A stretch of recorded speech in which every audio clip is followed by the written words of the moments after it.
السلام علیکم۔ آج کی ویڈیو رسول اللہ صلی اللہ علیہ وآلہ وسلم کی علالت پر ہے۔ حجۃ الوداع کے موقع کے بعد صحابہ کرام نے یہی اندازہ لگایا کہ آپ صلی اللہ علیہ وآلہ وسلم کا مشن مکمل ہو چکا ہے اور آپ صلی اللہ علیہ وآلہ وسلم جلد تشریف لے جانے والے ہیں۔ دعوت دین مکمل ہو جانے پر رسول اللہ صلی اللہ علیہ وآلہ وسلم کے گفتار و کردار سے ایسے علامات ظاہر ہونے لگے کہ آپ صلی اللہ علیہ وآلہ وسلم اس دار فانی سے کوچ کرنے والے ہیں۔ مثلاً رسول اللہ صلی اللہ علیہ وآلہ وسلم نے حجۃ الوداع کے خطبے میں ارشاد فرمایا، مجھے معلوم نہیں شاید میں اس سال کے بعد اب اس مقام پر تم لوگوں سے کبھی نہ مل سکوں۔ صفر 11 ہجری کے پہلے ہفتے میں آپ صلی اللہ علیہ وآلہ وسلم شہدائے احد کے پاس تشریف لے گئے اور اس طرح دعا فرمائی گویا زندوں اور مردوں سے رخصت ہو رہے ہیں۔ پھر واپس آ کر ممبر پر رونق افروز ہوئے اور فرمایا، میں تمہارا امیر کارواں ہوں اور تم پر گواہ ہوں۔ باخدا میں اس وقت اپنا حوض کوثر دیکھ رہا ہوں، مجھے زمین اور زمین کے خزانوں کی کنجیاں عطا کی گئی ہیں، اور باخدا مجھے یہ خوف نہیں کہ تم میرے بعد شرک کرو گے، بلکہ اندیشہ اس کا ہے کہ دنیا تم پر کھول دی جائے گی اور تم دنیا طلبی میں باہم مقابلہ کرو گے۔ رسول اللہ صلی اللہ علیہ وآلہ وسلم ہر رمضان میں 10 دن اعتکاف کیا کرتے تھے۔ پھر جب وہ سال آیا جس میں آپ صلی اللہ علیہ وآلہ وسلم کی وفات ہوئی تو آپ صلی اللہ علیہ وآلہ وسلم نے 20 دن کا اعتکاف کیا۔ صحیح بخاری شریف میں حضرت فاطمہ الزہرا رضی اللہ تعالی عنہا بنت رسول صلی اللہ علیہ وآلہ وسلم بیان کرتی ہیں کہ رسول اللہ صلی اللہ علیہ وآلہ وسلم نے مجھے آہستہ آواز سے فرمایا کہ جبرائیل علیہ السلام ہر سال قرآن کا ایک بار دور میرے ساتھ کیا کرتے تھے اور اس سال 2 بار دور کیا ہے۔ میں سمجھتا ہوں کہ میری موت کا وقت آ پہنچا ہے۔ محرم 11 ہجری رسول اللہ صلی اللہ علیہ وآلہ وسلم کو بخار آیا اور بڑھتا گیا۔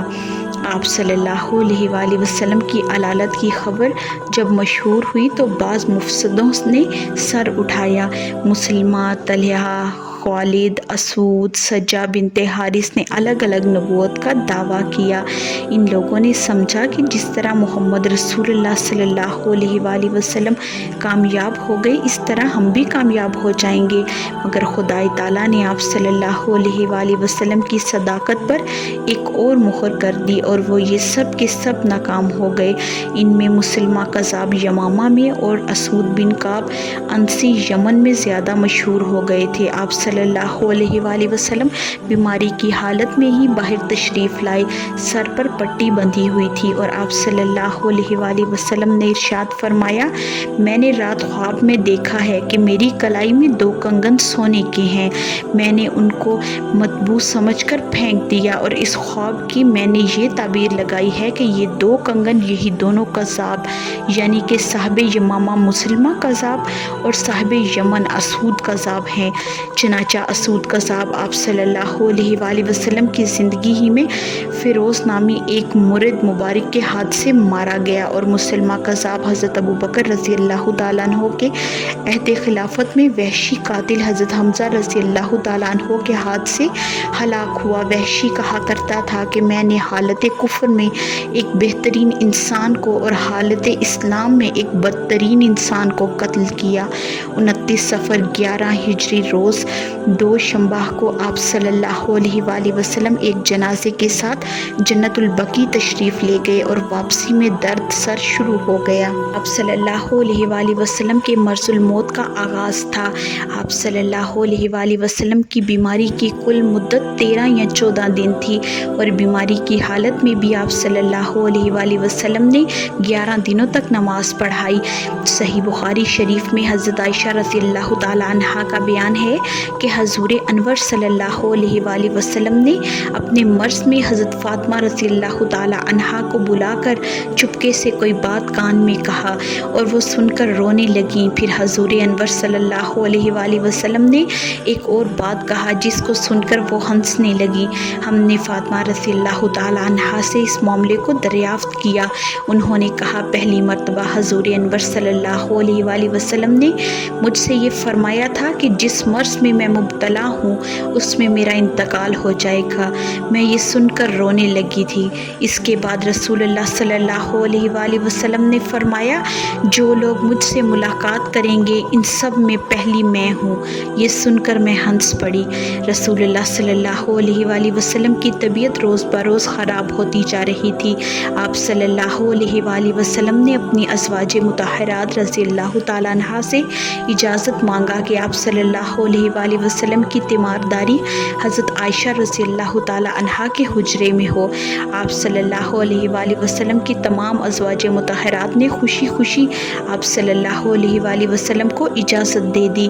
تب آپ صلی اللہ علیہ وآلہ وسلم دو آدمیوں کا سہارا لے کر حضرت عائشہ رضی اللہ تعالیٰ عنہا کے حجرے میں تشریف لائے اور زندگی کا آخری ہفتہ وہیں پر گزارا۔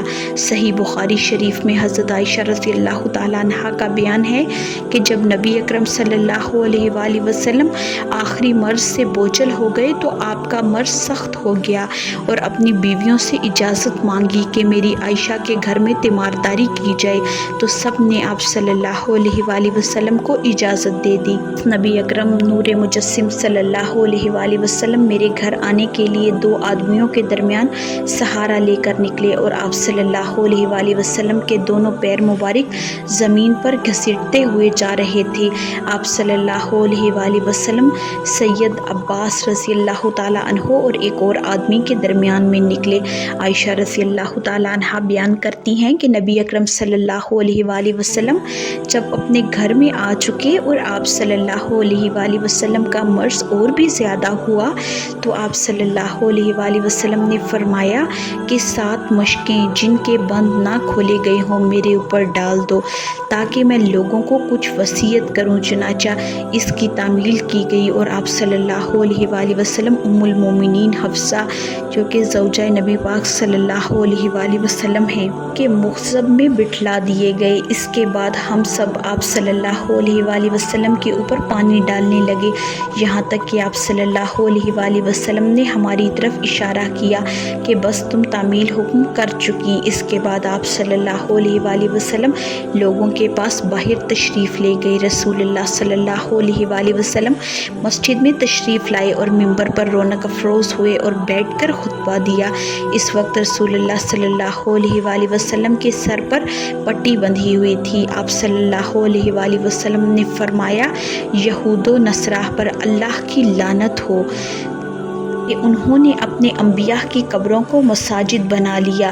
تم لوگ میری قبر کو بت نہ بنانا کہ اس کی پوجا کی جائے۔ آپ صلی اللہ علیہ وآلہ وسلم نے اپنے آپ کو قصاص کے لیے پیش کیا اور فرمایا میں نے کسی کی پیٹھ پر کوڑا مارا ہو تو یہ میری پیٹھ حاضر ہے وہ بدلہ لے لے اور کسی کی بے آبروئی کی ہو تو یہ میری آبرو حاضر ہے وہ بدلہ لے لے۔ اس کے بعد آپ صلی اللہ علیہ وآلہ وسلم ممبر سے نیچے تشریف لائے اور ظہر کی نماز پڑھائی، پھر ممبر پر تشریف لے گئے اور پچھلی باتیں دہرائیں۔ ایک شخص نے کہا آپ صلی اللہ علیہ وآلہ وسلم کے ذمے میرے 3 درہم باقی ہیں۔ آپ صلی اللہ علیہ وآلہ وسلم نے حضرت فضل بن عباس رضی اللہ تعالیٰ عنہ سے فرمایا انہیں ادا کر دو، لہٰذا حضرت فضل بن عباس رضی اللہ تعالیٰ عنہ نے ادا کر دیا۔ پھر آپ صلی اللہ علیہ وآلہ وسلم نے انصار کے متعلق وصیت فرمائی میں تمہیں انصار کے بارے میں وصیت کرتا ہوں کیونکہ وہ میرے قلب و جگر ہیں۔ انہوں نے اپنی ذمہ داری پوری کر دی مگر ان کے حقوق باقی رہ گئے ہیں، لہٰذا ان کے نیکوکار سے قبول کرنا اور ان کے خطا کار سے درگزر کرنا۔ اس کے بعد آپ صلی اللہ علیہ وآلہ وسلم نے فرمایا ایک بندے کو اللہ نے اختیار دیا کہ یا تو وہ دنیا کی وہ زینت اختیار کر لے یا اللہ کے پاس جو کچھ ہے اسے لے لے، تو اس بندے نے اللہ کے پاس والی چیز کو اختیار کیا۔ مذکورہ بالا وصیتیں وفات سے 5 روز قبل 4 شنبہ یعنی کہ بدھ کی ہیں۔